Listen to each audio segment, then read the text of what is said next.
Assalamualaikum warahmatullahi wabarakatuh. Waalaikumsalam warahmatullahi wabarakatuh. Semangat pagi, Pagi. sahabat DT Channel sekalian. Pagi ini kita Kedatangan tamu yang sangat istimewa, yaitu seorang perwira polisi, pangkat komisaris besar polisi. Beliau menghabiskan dinasnya selama 25 tahun di bagian anti teror, yaitu di Densus dan di BNPT. Beliau juga mengawali karirnya di reserse Polri, kemudian di BNPT dan di Densus 88. Beliau adalah Dr. Didik Novi Rahmanto. Saat ini beliau adalah peserta didik Sespimti 33 di Lembang, Bandung. Apa kabar Mas Didik? Alhamdulillah sehat walafiat. Terima kasih Mas Ali, Mas Dedi. Ya, Mas Didik, hari ini kita ngobrol di DT Channel ini masalah terorisme. Ya. Bagaimana menurut Mas Didik perkembangan terorisme yang ada di Indonesia sampai dengan hari ini? Ya, terima kasih. Assalamualaikum warahmatullahi wabarakatuh. Waalaikumsalam. Bicara tentang perkembangan situasi terorisme, tentunya kita tidak lepas dari situasi di global, kemudian regional sampai di nasional. Tapi sebelum saya menyampaikan itu, saya akan menyampaikan dulu ucapan selamat dulu lah. Ucapan selamat kepada Densus 88 Anti Teror Polri maupun BNPT sebagai lembaga koordinasinya yang pada tahun 2023 zero attack. Dan mudah-mudahan kerja keras ini akan dapat diteruskan di tahun-tahun ke depan, dan ini prestasi yang sangat luar biasa. Dari sekian tahun terorisme muncul di Indonesia, 2023 zero attack. Nah, nanti kita akan lihat bagaimana situasi sebenarnya seperti apa dan perkembangannya bagaimana. Kemudian kembali ke perkembangan saat ini, kalau kita lihat secara global, global terrorism updatingnya ini secara internasional diwakili ada dua kelompok besar, yaitu Al-Qaeda dan Islamic State of Iraq and Levant atau Islamic State in Iraq and Syria, ISIS. Nah, kalau kita lihat sampai saat ini mereka tetap masih melakukan operasi serangan kital nikayahnya mereka. Mereka melakukan aksi-aksi teror di beberapa wilayah negara, baik konsentrasi di Syria, Timur Tengah, kemudian di Afghanistan, kemudian ada juga yang ada di Afrika. Nah, ini tetap muncul, sehingga kalau bisa kita lihat bahwa dinamika secara global itu masih tetap terjadi, menjadi sebuah potensi ancaman yang besar, termasuk juga Al-Qaeda. Al-Qaeda juga masih aktif di beberapa wilayah di Afrika. Mereka melakukan serangan-serangan untuk melakukan aksi terornya. Dan kalau kita lihat bahwa ada perbedaan keduanya, Islamic State lebih kepada takfiri, kemudian Al-Qaeda dia jihadisnya yang lebih ditekankan, kemudian secara strategi juga mereka berbeda, dan ini aktivitas mereka akan menjadi rujukan atau menjadi pattern dari kelompok-kelompok teror di negara-negara lainnya, termasuk di dalamnya adalah di Indonesia. Kemudian kita lihat juga mereka masih melakukan aktivitas di propaganda, glorifikasi di cyberspace, di media sosial. Mereka membuat majalah-majalah glorifikasi, termasuk propaganda, dan itu terus dibangun, dikembangkan, dan diterjemahkan dalam berbagai bahasa di dunia ini. Saya menarik tadi Mas, ketika mengatakan dinamika secara global masih aktif. Tapi untuk di Indonesia tahun 2023 ternyata nihil kasus. Nah, ini artinya apa sebenarnya Mas? Nanti bisa kita lihat bahwa setelah itu kita lihat globalnya, kan kita lihat regionalnya. Regional di kawasan Southeast Asia, Filipina masih menjadi konsentrasi yang cukup signifikan di sana. Mereka beberapa waktu lalu kita tahu mereka melakukan serangan kepada universitas di Filipina pada saat perayaan di akhir bulan tahun lalu lah, perayaan Natal. misa Natal di universitas. Kemudian kalau kita lihat di Indonesia, memang zero attack di Indonesia. Tapi kalau kita lihat proses ataupun upaya yang dilakukan oleh Densus 88 Polri dalam penangkapan masih ada sekitar 140-an lebih. Itu penangkapan dalam kurun waktu 2003. Sehingga kalau kita lihat sebuah fenomena gunung es, aktivitas terorisme masih belum tergambar di level di level permukaan. Karena dengan adanya penangkapan itu adalah bukti potensi ancaman masih ada. Karena Densus 88 mengedepankan preemptive strike atau preemptive strike. Jadi melakukan upaya penegakan hukum sebelum terjadi aksi teror. Pada saat masa-masa persiapan, masa perencanaan, mereka sudah dilakukan operasi penindakan. Dengan lain ada keberhasilan ya. Ya, pencegahan. Betul.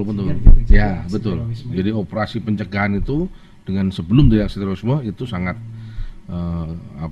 sangat berhasil untuk menekan itu.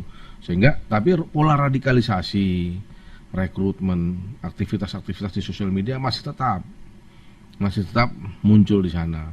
Sehingga kalau kita lihat hasil penelitian yang dilakukan oleh IK-Hub, Outlook-nya BNPT 2023, ada pergeseran dari intoleran pasif menuju intoleran aktif, walaupun 0, sekian, tapi ini menunjukkan bahwa ada kelompok rentan. Hasil penelitian menyatakan bahwa kelompok rentan ini ada di perempuan, remaja, dan anak-anak.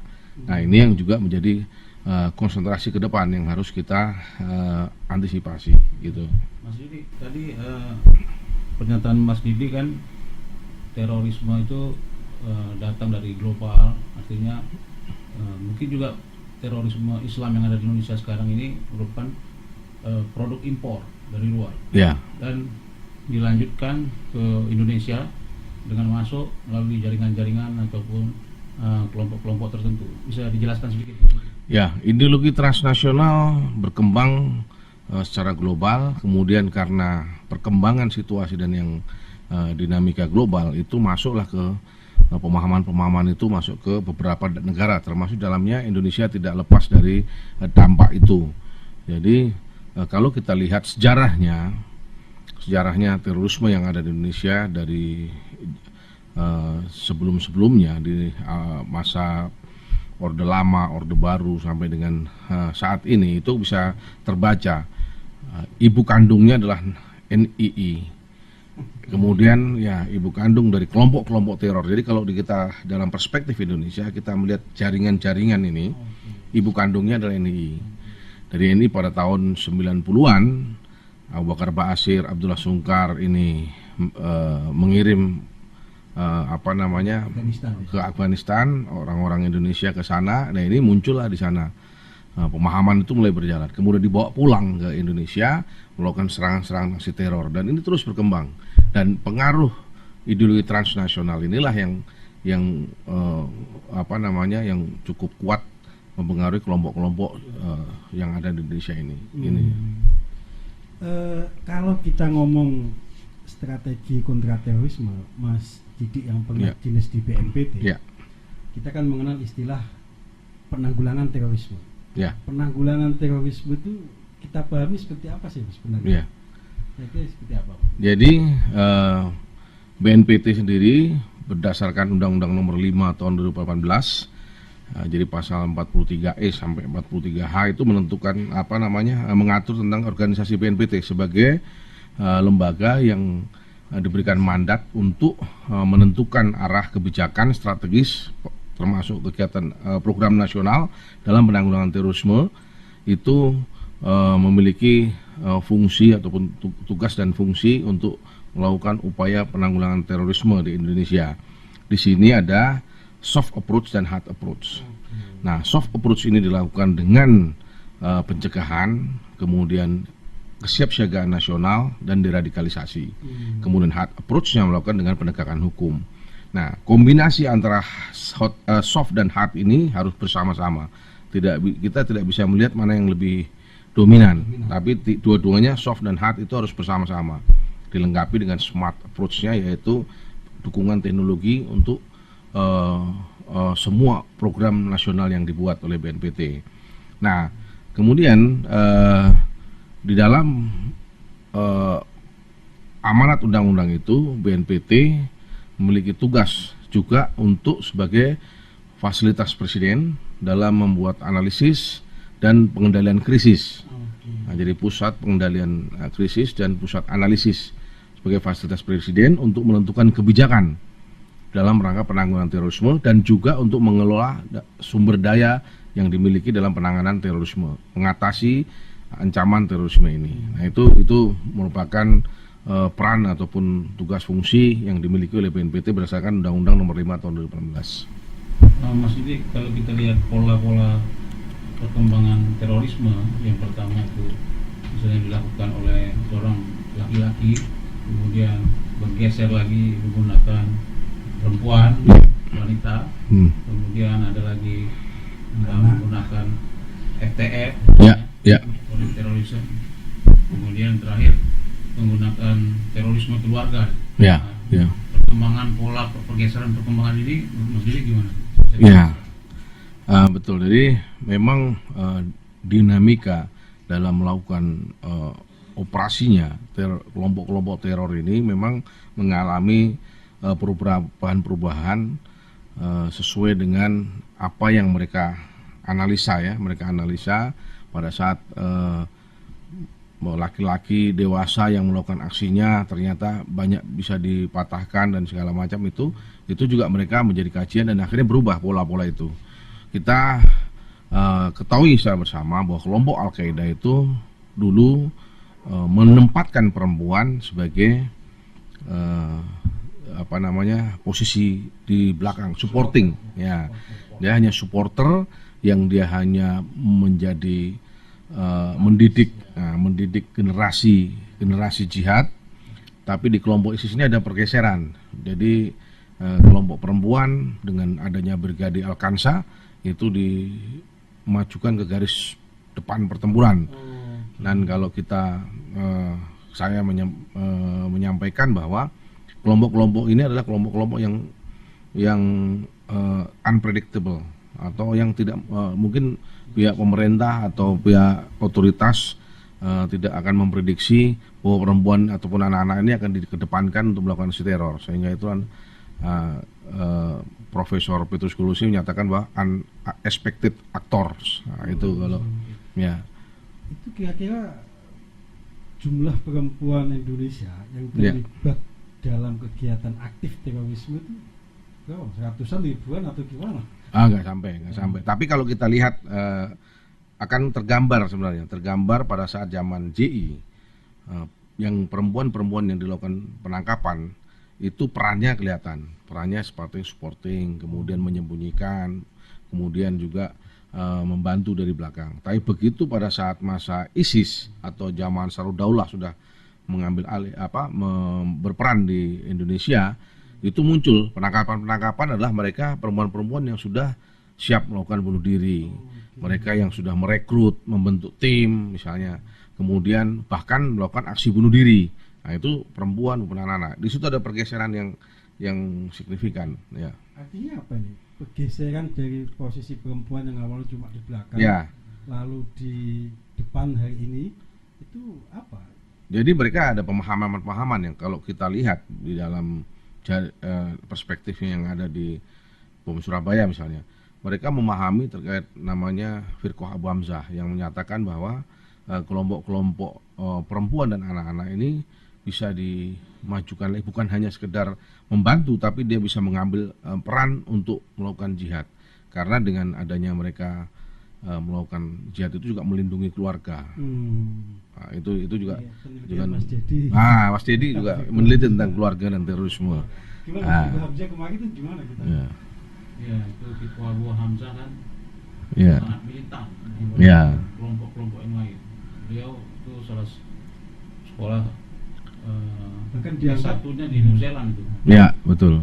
Bahkan kami sempat tanya waktu penelitian itu sesama anggota CAD, Firqah Hamzah dianggap sekte tersendiri. Misalnya nggak mewajibkan sholat Jumat. Betul. Demikian, Mas. Betul. Memang dia lebih sporadis, lebih militan, kemudian dalam melakukan aksi teror pun lebih sadis lah. Ya.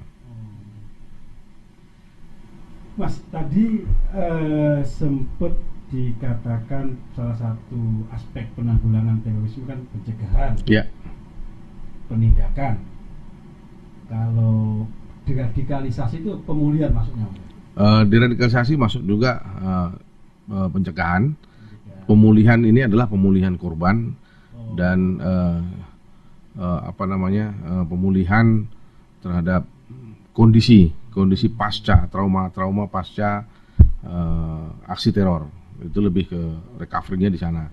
Kalau kegiatan pencegahan itu ada kesiapsiagaan nasional. Jadi di kesiapsiagaan nasional ini ada namanya pemberdayaan masyarakat, penguatan aparatur pemerintah, kemudian pemetaan wilayah rawan, itu juga ada di sana. Kemudian kontra narasi dan kontra radikalisasi serta deradikalisasi itu masuk dalam lingkup program pencegahan. Mas Didi, tadi kita bicara juga tentang terorisme keluarga.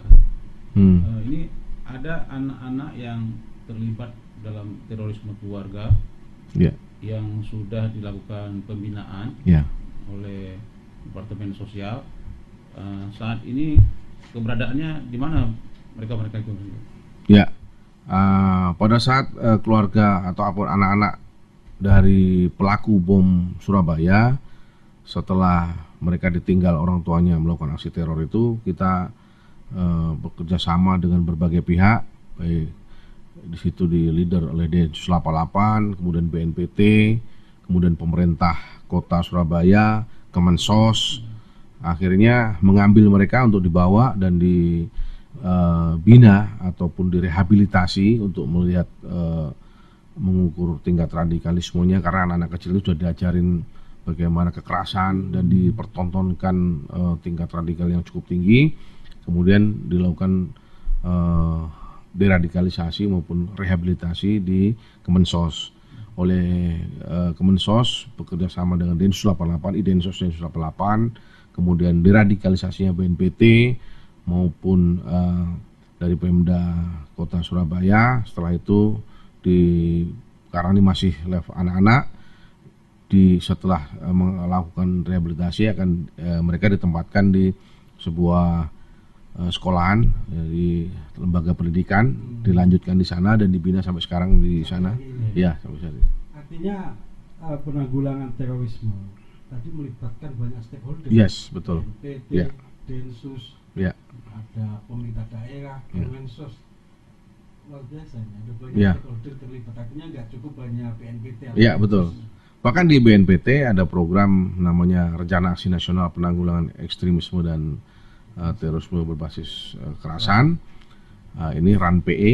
Nah, itu juga melibatkan berbagai kementerian lembaga, ada 39 lebih kementerian lembaga, dan ini semua berjibaku untuk menyelesaikan persoalan radikalisme dan terorisme dari hulu hingga hilir. Karena ini tidak bisa kita hanya main di hilirnya saja, hanya penegakan hukum, tapi tidak melihat akar persoalannya, harus semua diintervensi. Nah, ini yang harus dilakukan. Akar persoalannya itu apa? Nah, karena ini kan bicara mindsetnya, ideologi. Nah, ideologi harus kita lawan dengan de-ideologi. Kemudian harus dari nggak bisa cepat, nggak bisa waktu sebentar, tapi proses. Dan ini harus diruntut dari mulai hulunya, dari mulai bagaimana orang itu terpapar, bagaimana orang itu bisa masuk ke jaringan. Ini dari sekian ribu para pengalaman ex napiter ini bisa jadikan sebuah alat untuk melihat bahwa orang ini terpapar seperti apa. Nah, sehingga itulah yang kita intervensi. Itu yang harus kita lakukan, jangan sampai bergeser ke sana. Jadi di ideologi kontraradikalisasi itulah yang kemudian termasuk deradikalisasi, merubah kembali yang sudah terpapar ini kembali kepada nilai-nilai kebangsaan, nilai-nilai toleransi, nilai-nilai pada umumnya bangsa Indonesia, nilai-nilai kemanusiaan. Ini orang-orang kelompok teror ini kan dehumanisasi. Dehumanisasi. Ya, ini menarik ini Mas menurut saya. Jadi akar penyebabnya itu bukan faktor kemiskinan gitu, bukan ya? Karena misalnya sesuai dengan penelitian kami ya di buku JAD yang kita teliti dengan Mas Dedi, misalnya pelaku bom Surabaya itu secara status sosial kuat ya, orang berduit. Ya. Jadi memang bukan faktor kemiskinan. Kemiskinan bukan menjadi faktor utama. Mungkin masuknya pull faktor ya, atau push faktor pendorong saja. Tapi yang paling utama adalah mindset. Faktor ideologi, bagaimana cara pandang. Kalau dalam disertasi saya, bagaimana orang-orang ini memandang dunia yang ideal menurut mereka. Menurut perspektifnya mereka, bahwa dunia yang ideal adalah khilafah. Kalau sekarang ini nggak ideal, sehingga dia mencoba untuk belajar ke sana untuk mencari ini bagaimana cara untuk bisa menciptakan itu. Nah, itu jadi cara pandang mereka terhadap dunia yang ideal. Ya, Mas Didi, kan ada tahapan-tahapan diradikalisasi. Ya. Mulai para identifikasi teroris itu mulai dari tersangka, kemudian jadi terdakwa di kejaksaan, dan terus di pengadilan. Ini bagaimana proses-prosesnya itu? Nah, jadi program deradikalisasi itu dilakukan dalam 4 tahap sebenarnya. Jadi ada identifikasi. Di sini identifikasi itu menentukan profil seseorang ini yang terpapar ini seperti apa, backgroundnya dan segala macam. Asesmen di sana dilakukan. Kemudian untuk menentukan intervensi apa yang tepat untuk merubah mindset mereka, untuk mengembalikan pemikiran, pemahaman mereka. Kemudian yang kedua adalah reedukasi dan rehabilitasi, dan ini sudah mengisi terkait kekosongan-kekosongan ataupun hal-hal yang menjadi sebelumnya pemahaman dia. Di sini diisi dialog, diisi intervensi kewawasan kebangsaan, intervensi terkait dengan pemahaman keagamaan yang lebih moderat. Kemudian dipersiapkan untuk setelah keluarnya, dan terakhir adalah reintegrasi resosialisasi. Jadi reedukasi, rehabilitasi, reintegrasi, identifikasi, reedukasi, rehabilitasi, dan resosialisasi atau reintegrasi. Mereka sebelum keluar pun dari penjara, mereka akan dipersiapkan untuk pada saat keluar akan sebagai apa. Nah, ini ya dalam tahap-tahap ini, dan ini dilakukan secara simultan, ya dengan berkelanjutan. Kemudian ada masih di dalam masa pemidanaan, dan pasca keluar pun juga dilakukan deradikalisasi. Pada saat mereka sudah bebas, mereka tetap mendapatkan deradikalisasi dengan pembinaan wawasan kebangsaan, pemahaman agama, termasuk dengan pendekatan ekonomi, kewirausahaan, yang tujuan akhirnya adalah kemandirian. Nah, nanti begitu mereka sudah bisa mampu berdiri sendiri, pemahamannya sudah normal lagi, sudah bisa dilepas ke masyarakat, moderat, menerima perbedaan, bisa diterima oleh masyarakat. Nah, ini akan mereka, dan udah banyak yang melakukan itu. Kalau saya boleh tahu, Mas, tadi dikatakan ada aktor perempuan, ada anak, ada FTF. Intervensi program deradikalisasi masing-masing ini punya penanganan khusus atau? Berbeda-beda, makanya deradikalisasi makanya tergantung dari identifikasi tadi. Ya, pada saat identifikasi ini akan ketahuan bahwa ya dia terpaparnya karena apa. Termasuk juga anak-anak. Bagaimana kita menempatkan anak-anak dan perempuan dalam hal ini, kita masih konsepnya adalah mereka adalah korban, designated korban, victim lah, designated victim ya, korban yang terbawa oleh kehendak yang lebih relasi kuasanya, sehingga penanganan terhadap anak-anak pun juga sesuai dengan pendekatannya, juga sesuai dengan umurnya dan dalam prosesnya. Termasuk volunteer fighters, kita juga mereka adalah kelompok terpapar, kita kategorikan sebagai kelompok terpapar, dan itu juga berhak dilakukan deradikalisasi. Dan ini juga prosesnya juga berbeda-beda. Masing-masing orang mungkin namanya sama, identifikasi, tapi kontennya mungkin akan berbeda-beda gitu. Mas Didi, tadi tahapan identifikasi tadi berarti untuk menentukan apakah dia ideolog, apa hanya sekedar ikut-ikutan, Ya, apakah seperti itu? betul. Di levelnya akan kebaca dari pada saat itu, dia level radikalismenya seperti apa, dia ideolog atau dia apa. Nah, nanti intervensinya akan berbeda-beda pada saat memberikan pemahaman terhadap kaitan misalnya dengan kawasan kebangsaan dan keagamaan, kemudian bagaimana kita menyentuh soul approach-nya, nah itu juga akan berbeda-beda. Berarti yang menentukan identifikasi itu Densus atau BNPT? Densus 88 ya, Densus ya. BNPT juga bisa. Juga ya. Ya, karena itu ada kolaborasi antara diradikalisasinya BNPT maupun Idensosnya Densus 88. Mereka sudah ada kerjasama di situ. Kalau ini kan kita lihat di Timur Tengah misalnya Suriah, Irak udah relatif stabil. Ya. Satu-satunya wilayah di kawasan Arab kan cuma Palestina yang saat ini mengalami instabilitas politik. Nah, apakah FTF dari Indonesia itu masih ada sebenarnya Mas di sana itu? Ya, berdasarkan data Satgas FTF yang ada, masih ada orang-orang Indonesia yang ada di sana. Bahkan mereka saat ini ada di camp-camp baik di Al-Roj maupun Al-Hol. Kemudian ada juga yang fighter-fighter yang masih belum diketahui keberadaannya kan.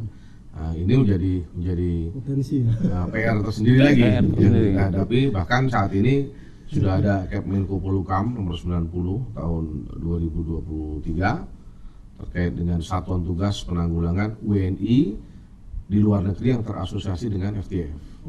Karena perempuan dan anak-anak yang ada di sana ini kan warga negara Indonesia yang terasosiasi, dan ini menjadi saat ini juga menjadi perbincangan di tahapan internasional secara global bahwa ada tekanan untuk masing-masing negara yang ada warga negaranya mengambil atau melakukan program repatriasi, dan ini menjadi PR pemerintah.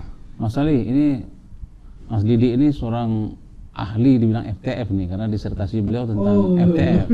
Gimana masalah disertasi FTF? Bisa diceritakan sedikit nih, singkat-singkat. Ya, jadi saya mengambil disertasi penelitian saya itu terkait dengan mereka para FTF Indonesia ini yang sudah pernah ke Suriah, kemudian mereka memutuskan untuk kembali ke Indonesia dan keluar dari jaringan, mereka insaf lah istilahnya gitu.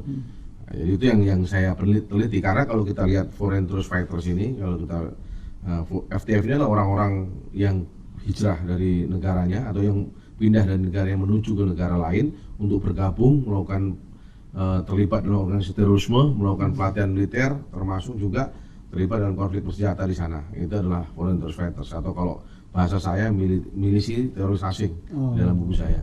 Nah, dari para FTF Indonesia ini, returis Indonesia ini, mereka yang sudah berangkat ke sana, bergabung dengan ISIS di sana, kemudian kembali ke Indonesia, ternyata insaf. Nah, inilah yang kita pelajari. Kenapa bisa terjadi situ? Ternyata karena ada juga yang berangkat ke sana kembali bergabung lagi dengan kelompoknya. Jadi ada dua kelompok. Ya. FTF Indonesia di sana pun ada dua kelompok. Ada yang bergabung dengan Jabhat Al-Nusrah, rata-rata ini adalah orang-orang yang berhubungan dengan JI atau member of JI, tapi yang bergabung ISIS adalah yang JAD atau yang mereka terpapar oleh JAD.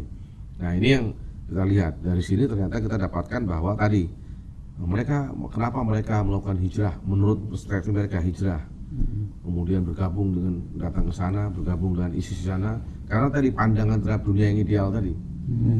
Faktor utamanya itu pandangan terhadap dunia ideal. Dunia yang ideal itu bukan di Indonesia ini. Yang ideal itu adalah di bawah bendera khilafah Islamiyahnya ISIS.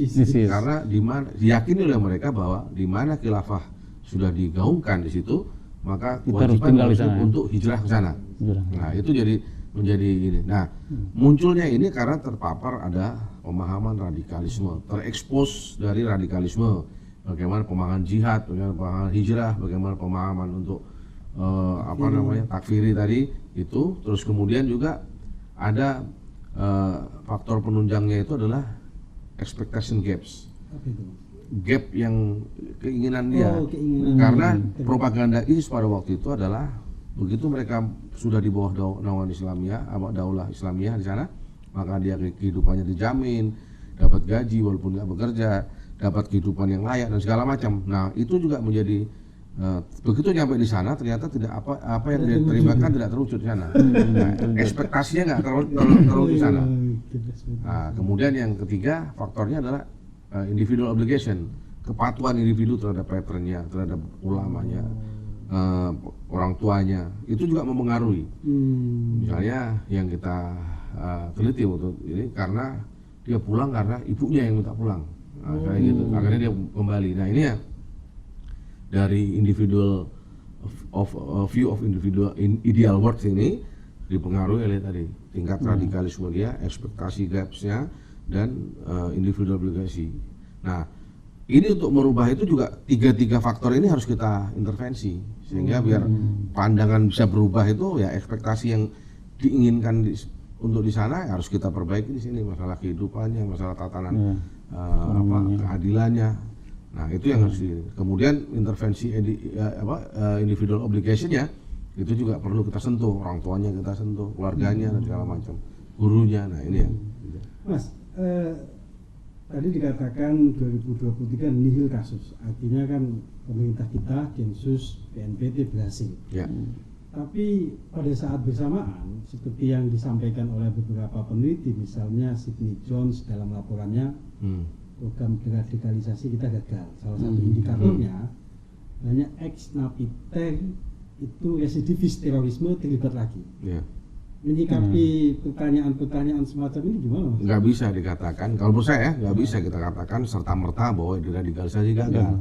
Kalau kita lihat sekarang indikatornya bukan hanya ada yang pelaku teror lagi adalah residivis misalnya, bukan hanya sekedar itu. Kalau mau kita lihat berapa ribu yang sudah ditangkap, mereka melakukan program deradikalisasi misalnya dari 2000 sekian, kemudian yang melakukan aksi teror tidak nyampe sekian, itu kecil sebenarnya. Cuma memang ada yang harus secara objektif dilihat adalah ada yang berhasil, ada juga yang belum berhasil. Nah ini yang perlu kita evaluasi, kenapa orang-orang ini belum berhasil. Mungkin misalnya pada saat setelah dilakukan deradikalisasi dalam lapas, di luar lapasnya belum maksimal misalnya, atau kembali ke jaringannya, dijemput oleh jaringannya, kehidupan individunya dia, kehidupan dia dan keluarganya dipengaruhi oleh lingkungan ataupun kelompoknya. Ini juga menjadi persoalan. Atau mungkin lingkungan dia tinggal tidak menerima keberadaannya. Ini juga jadi persoalan sehingga kita nggak bisa mengambil kesimpulan bahwa deradikalisasi gagal. Bukan begitu cara menyimpulkannya gitu.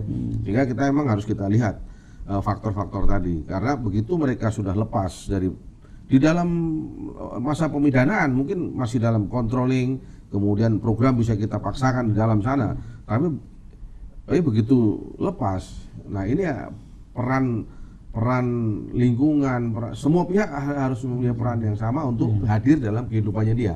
Kalau enggak pemerintah maupun masyarakat ataupun pihak-pihak lain hadir dalam, maka kelompoknya akan hadir. Itu yang harus jadi catatan. Mas ini masalah lingkungan tadi, ini bagaimana sebenarnya BNPT ataupun Densus itu melakukannya nggak saklek tuh. Sebagai contoh, ketika kami melakukan kunjungan ke rumah Zaidan Ansori, itu 5 menit kami datang ke rumahnya mau wawancara, langsung udah ada Binmas, Babin Kamtipmas, kemudian datang lagi Babinsa. Jadi apakah dalam masalah lingkungan ini mantan napiter ini nggak merasa dikontrol sama negara gitu? Ya, memang kalau faktanya memang harus dikontrol, harus dimonitor lah, bukan dikontrol dalam artian nggak boleh kemana-mana, nggak boleh beraktivitas ya. Tapi begitu dia melakukan selesai dari pemidanaan dan kembali ke tengah-tengah masyarakat, tentunya kita juga masih dalam proses tadi deradikalisasi di luar lapas, sehingga itu menjadi hal yang wajar kalau misalnya akan sering ketemu, tapi intinya bahwa tidak tidak mungkin mereka akan dibatasi pergerakannya. Dia mau ngapain aja juga boleh. Yang jelas bahwa kita melihat perubahan sikap, dan itu yang menjadi indikator yang harus kita sadari bersama, bahwa mengembalikan kepada tataran yang moderat, toleransi itu ya kewajibannya kita pada saat sudah keluar dari masyarakat. Jadi ya menurut saya tinggal semua harus berperan, gitu, memiliki sense of belonging terhadap itu, terhadap kawan-kawan kita yang sudah pernah merasakan terpapar, kemudian dia ingin kembali, itu harus kita sambut, nggak boleh kita tinggalkan. Kalau kita tinggalkan, kembali lagi mereka. Saya sepakat tadi, tidak sepenuhnya dikatakan program deradikalisasi gagal. Kenapa? Misalnya pemilu kemarin banyak ex-napi terorisme betul. itu terlibat aktif dalam kegiatan pemilu. Bahkan saya lihat di berita ada beberapa napi ikut nyalek malah. Betul. Ikut nyalek ya. Itu adalah fakta atau bukti bahwa deradikalisasi itu berjalan, dilaksanakan, sehingga mereka kembali mendapatkan hak. Dan itu juga kelebihannya bagaimana Indonesia memposisikan kelompok-kelompok yang berseberangan ini atau yang memiliki ide lain ini. Mereka begitu dia kembali ke masyarakat, haknya tidak dicabut. Tidak dicabut. Mereka masih boleh memilih, mereka masih boleh mendapat. Mereka itu masuk menyampaikan aspirasinya nyalek tidak melalui partai yang berbasis Islam. Ada partai yang kita anggap nasionalis. Luar biasa. Ini kan luar biasa. Luar biasa perkembangannya ini. Itu. Berarti harus dikembangin lagi nih. Betul sekali. Supaya mereka diterima lagi dalam masyarakat. Mas Didi, ada pandangan dari pakar-pakar keamanan di dunia. Sekarang arah pergerakan dunia itu sudah mulai berubah dari aksi teror kepada keamanan nasional. Seperti sekarang mulai ada peperangan di Ukraina dengan Rusia, ada di Israel dengan Palestina. Mungkin kedepannya ada peperangan mungkin di Taiwan, mungkin di Natuna kita. Ini menurut pakar-pakar keamanan dunia itu arah perkembangannya itu sudah mulai ke keamanan nasional, bukan lagi ke terorisme. Mungkin itu waktu kita lihat data dari Mas Didi tadi tahun 2023 zero penyerangan ya, zero attack ya. Apakah itu bisa diterima kira-kira Pak? Jadi perkembangan situasi global tentunya geopolitik, geostrategis dunia itu menjadi persoalan atau menjadi pengaruh yang sangat signifikan sehingga muncul terjadi konflik-konflik itu. Tapi ingat bahwa teroris akan berkelindan di situasi konflik. Itu yang tetap harus kita antisipasi. Pada situasi konflik, terorisme itu justru muncul di sana. Akan menjadi hal yang simbiosis di sana. Mereka tidak perlu lagi menyiapkan sumber daya, sudah ada konflik, tinggal bermain. Itu yang terjadi. Makanya selalu harus kita ingat bahwa kita tidak boleh menjaga atau memelihara konflik itu terus-menerus. Manapun konflik SARA, konflik agama dan segala macam, karena itu akan memancing munculnya barang ini. Mas, pertanyaan terakhir sebelum ditutup sama Mas Deddy. Kemarin kita sempat podcast dengan Sofyan Sauri. Ada obrolan bahwa virus radikalisme dan terorisme tidak hanya ke kelompok-kelompok masyarakat pada umumnya, bahkan ada anggota polisi juga. Sebenarnya bisa dikonfirmasi nggak sih? Ya, yang jelas untuk kelompok teror ada beberapa anggota TNI maupun Polri yang ditangkap karena kasus terorisme. Itu faktanya. Berarti kan memang betul itu menyasar ke siapapun. Memang tidak bisa kita jamin bahwa semua clear. Semua dimanapun bisa mereka sasar. Mereka juga punya strategi-strategi yang memang virus ataupun paham radikal ini disebarkan dimanapun. Kelas tidak, sosial, betul kelompok, siapapun. Bahaya ini. Betul. Terakhir Mas Didi, apa pesan-pesannya kepada masyarakat, kepada sahabat DT Channel, kepada mantan-mantan napiter, apa pesan Mas Didi kita? Yang jelas bahwa zero attack itu tidak menggambarkan seluruh potensi aktivitas terorisme, sehingga tetap waspada, tetap menjaga lingkungannya masing-masing, melakukan deteksi ataupun melihat sinyal-sinyal apa yang berkembang di lingkungan.